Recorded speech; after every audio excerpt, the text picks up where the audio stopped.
السلام عليكم ورحمة الله وبركاته. غبرت عليكم غبرة طويلة ولكن تستحق معليش، لأنكم عارفين اللي كيخدم الخدمة ديال اليد والخدمة ديال الماكينة ما تتكونش عندي الوقت بزاف باش يعني نحط دائما في اليوتيوب. كانت عندي خديمة داكشي علاش ما كنت غبرت عليكم. كما كتلاحظوا دابا هنايا قفيطين ديال البنيته بين 10 سنين 12 عام. درت لها بين نص كوزة ونص كوزة. درت داك جوج سطيرات ديال القرميطة، ودرت غير تضريس غير خفيف، يعني البنيته باقا صغيره. داكشي علاش مبغيناش نكثروا لها بزاف، الخدمه تجي كثيره بزاف. وكاينين على حسب، راه كاينين ناس كبارين وما تيبغيوش الخدمه بزاف، تيبغي كل ما كانت الحاجه سامبل، كل ما صراحه ما تطلعش في الراس بزاف. ايوا نخليكم مع هذا الفيديو. يتسالى هاد المقتطفات من هاد القفيطين، وكاين في الاخر ديال الفيديو كاين جليلي بوحده اخرى. كملوا معايا الفيديو حتى الاخر وشكرا لكم بزاف.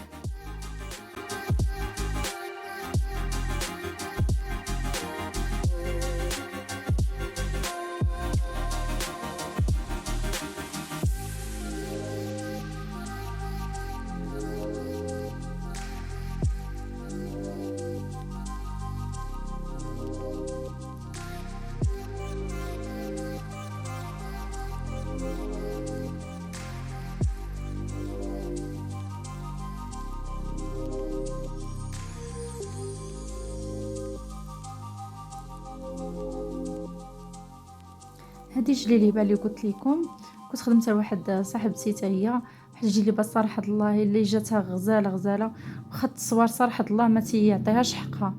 حتى الكولور ديال التصوير ماشي كما الطبيعه، لان هذه اللون ديالها شيبي مغلوق شي شويه. كما كتلاحظوا شوفوا الخدمه كي جاتها في الكميمات بديك الزواق ديال الرباطي. خدمتها لها هكا، درت لها داك التضريس ديال المغلف ودوك البريوات مغلفين،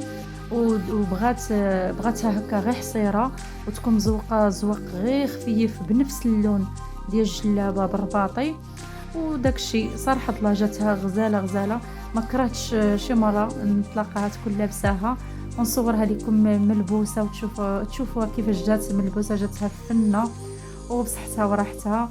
وتنتمنى الفيديو هنا الاعجاب ديالكم وشكرا لكم بزاف.